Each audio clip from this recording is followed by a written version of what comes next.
જીતુદાદ જીતુભાઈએ જે કવિતાઓ જે દાદુભાઈની રજૂ કરી એ ન ભૂતો ન ભવિષ્યથી સાહેબ બહુ સારી રજૂ કરી. અને દાદુભાઈ પણ એવું જ ગાતા. દાદુભાઈનો અવાજ એવો જ મીઠો હતો. હવે એનો વારસો એને જાળવ્યો છે અને હું સોનલમાં અને સોનલ બીજમાં પ્રાર્થના કરું છું કે જીતુના અવાજનું કાયમ રખવાડું કરજે અને માં ભગવતી ચારે બાજુથી એનું ધ્યાન રાખે.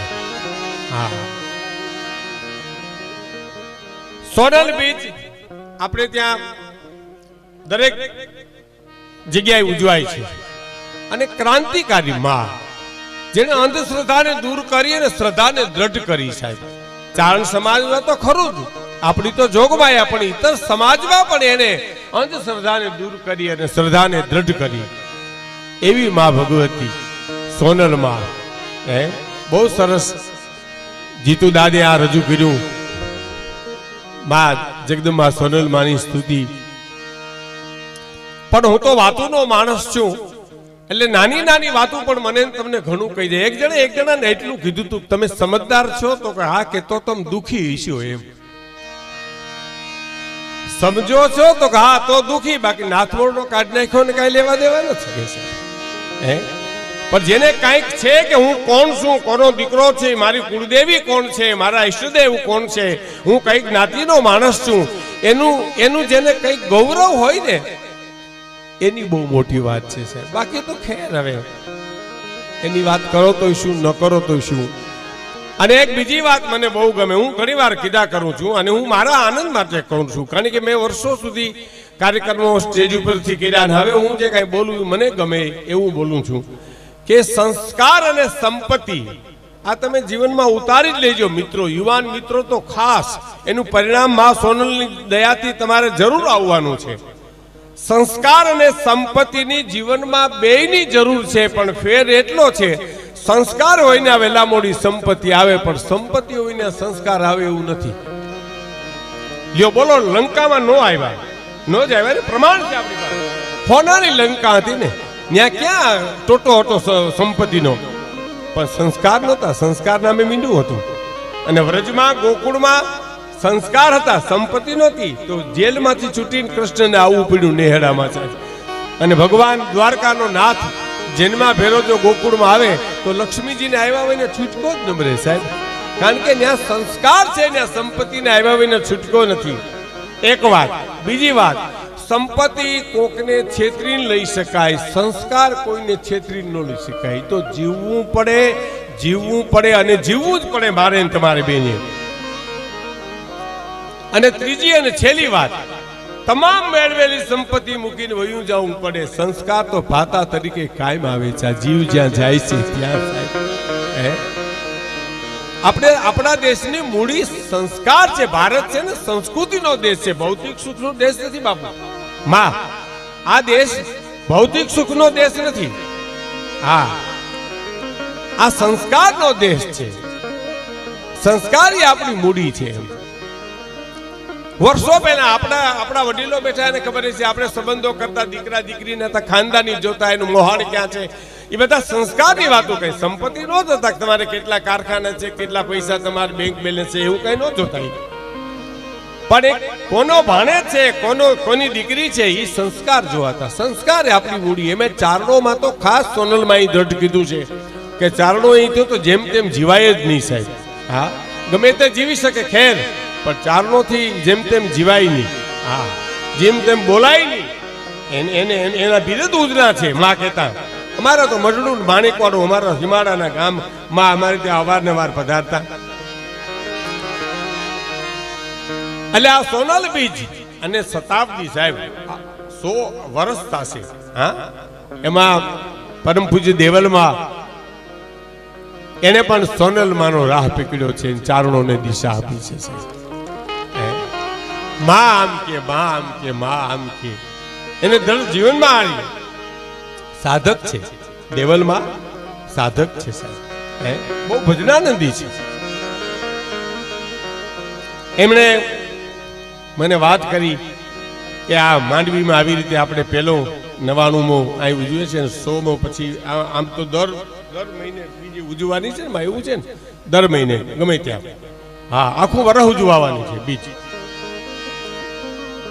એટલે આમ તો હું જે ભાઈ કીધું ને કે હું બહુ બોલી શકતો નથી, મારી ઉંમર થઈ ગઈ છે, ભૂલાઈ જાય મને કાંઈ. હા, તો માફ કરજે લ્યો, મને ચાલાવી લેજો. પણ ભગત બાપુનું કાવ્ય છે એની બે કડી ગાય અને પછી મારી વાત જે કરવી છે હું તમને કરું. કે ગાવા ગાવા મારે સોનલ માના ગીત, ગાવા ગાવા મારે પેલિયા વાળી ના ગીત. પણ સબદુના કેસી માળા માડી ન્યા પૂરા થયા રે જી.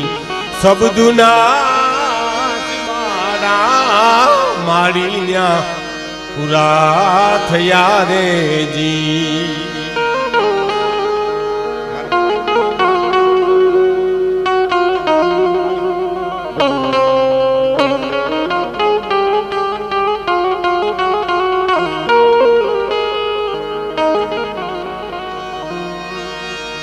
મારે સોનલમાના ગીત ગાવા છે, ભેલિયાવાળીના ગીત ગાવા. ભગત બાપુ કે પણ શબ્દોના સીમાડા મારી ના નેતી નેતી નેતી કહીને ઊભી જવું પડે સાહેબ આપણે ત્યાં. તારી ગતિનો પાર ન પામી શકાય, શરણાગતિ સ્વીકાર લેવી. એક કવિ હતા, એ મા ભગવતીના રૂપનું વર્ણન કરતા હતા. જૂની વાત છે આપણે ત્યાં. હવે કાયમ મા ભગવતીને સામે બેસે, મૂર્તિને સામે બેહે જગદંબાની, અને માં તારા નેણ આવા છે, તારી આંખું આવી છે, માં તારા પરવાળા જેવો હોઠ છે, બીજું ત્રીજું કરી આખા દિવસમાં નિરીક્ષણ કરી ભક્તિ ભાવથી કવિતા લખે. છેલ્લે એમ છે કે હજી માં કંઈક ઘટે છે, એટલે બીજે દી આવે એ કવિતા કાગળને તોડી નાખે. બીજે દી હવારમાં બેહી જાય, હાંજ સુધી માનું દર્શન કરે અને વર્ણન કરે હાંજે કે માં હજી ઘટે છે. કેટલા દિવસો ચાલ્યું અને પછી શું કર્યું એને એબીસીડી લખી અને માના ચરણમાં મૂકી દીધી. અંગ્રેજ કવિ હતો કે માં તારે જેમ ગોઠવાય એમ ગોઠવી લેજે, મારી તાકાત બહારની વાત છે. આ નેતિ નેતિ કહેવાય સાહેબ, જેનું વર્ણન ન થઈ શકે, વિરાટ રૂપ કહેવાય એનું. એટલે શું કે ભગત બાપુ કે ગાવા ગા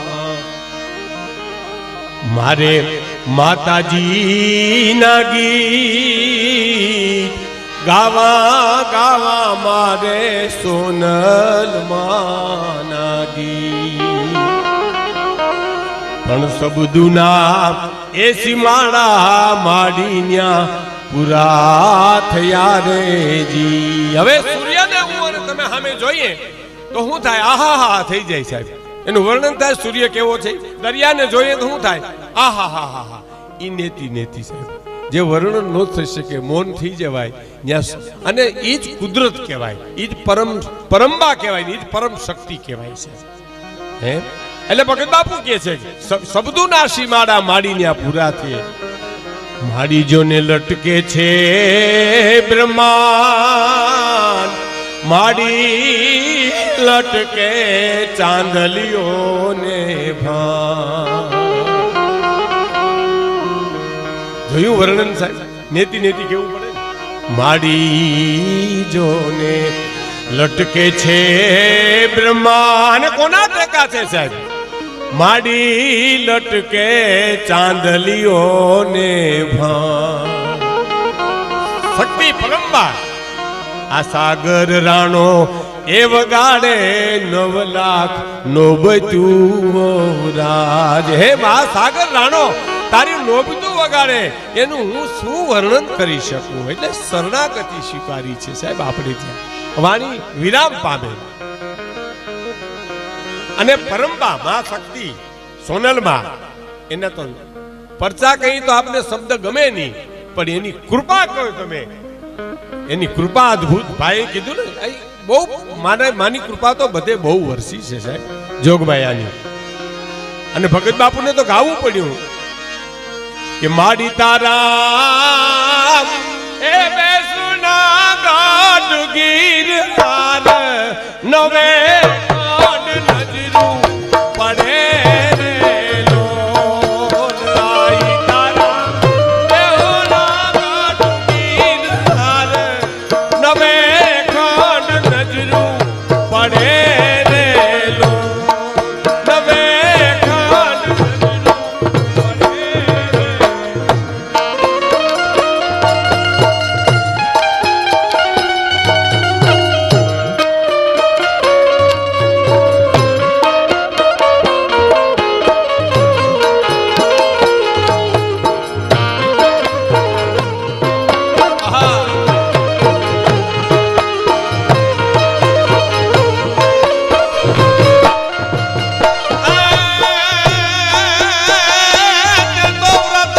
વરવડી તણું જ દે મારી તે તો વ્રત લીધું વરવડી તણું ધન ધન દેવાદાન જેને લેવાના કોઈ હેવા જ નહીં એ મારી ધન ધન ધન સોનલમાં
મારી તારી લટમાં જમના ઝૂલે જીભડીએ અમરત જરે રે લોલ હે માં એક બીજી વાત હું ચૂકી ગયો આપણે આ સમિતિના આ પ્રમુખ જે છે એ ઈશ્વરભાઈ ગઢવી માં ભગવતી એને ખૂબ શક્તિ આપે એને સહકાર આપે આપણી જ્ઞાતિ બંધુ બધા એનો નિષ્કામ ભાવથી આ કાર્ય ઉપાડ્યું છે તો હું માં સોનલમાને મારે તો શરૂઆતમાં બોલવાની જરૂર હતી પણ હું ભૂલી જાઉં મેં કીધું ને ઉંમર થઈ ગઈ મારી હવે અમારે એક ભોજા બાપા હતા ને સવારમાં ઉઠ્યા જ પોતાનું નામ ભૂલી ગયા બોલો અને પરસેવો ઓળી ગયો એને માં એ કે હવે મને કોક પૂછે કે તમારું નામ શું તો મારે તો આપઘાત કરવી પડશે હું બહુ કરી અને એમ થયું કે હવે તો વાયમાં પડીને મરી જ જાઉં જીવાય જ નહીં નામ આપણું યાદ ન આવે એટલે વાયમાં પડવા જતા હતા હવારના પોરમાં હતા ધના નામનો મજૂર મળ્યો એટલે ધનાએ કીધું ભોજા બાપા અટણમાં ક્યાં નીકળ્યા તો કે ધન છે ધના તે મારું નામ યાદ કરી દીધું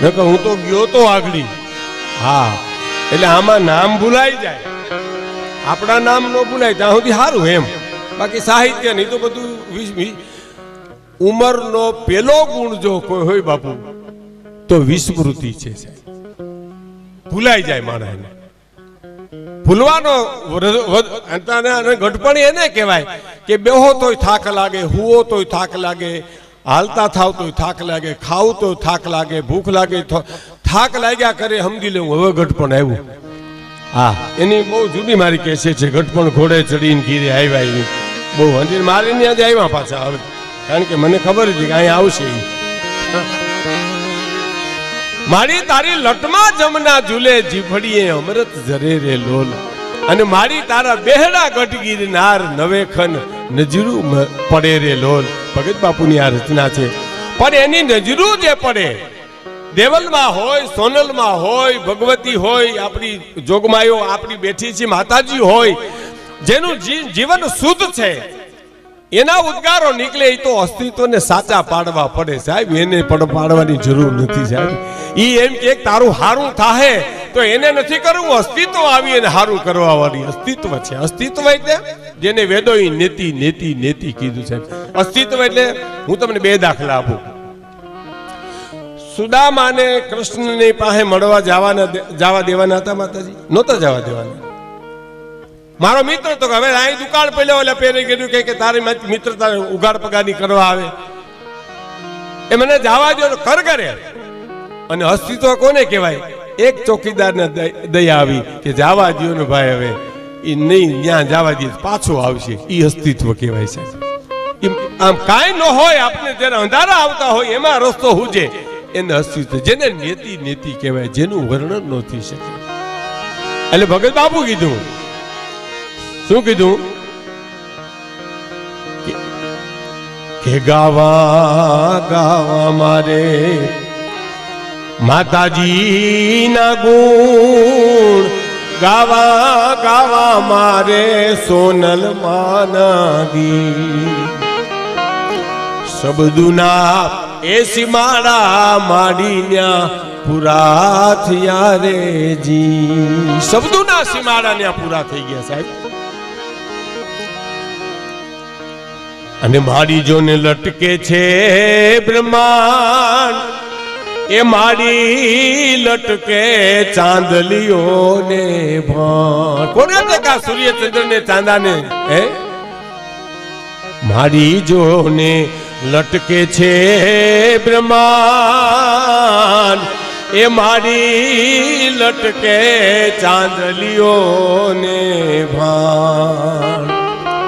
આ સાગર રાણો એ વગાડે 9 લાખ નો બધું. આ પ્રકૃતિ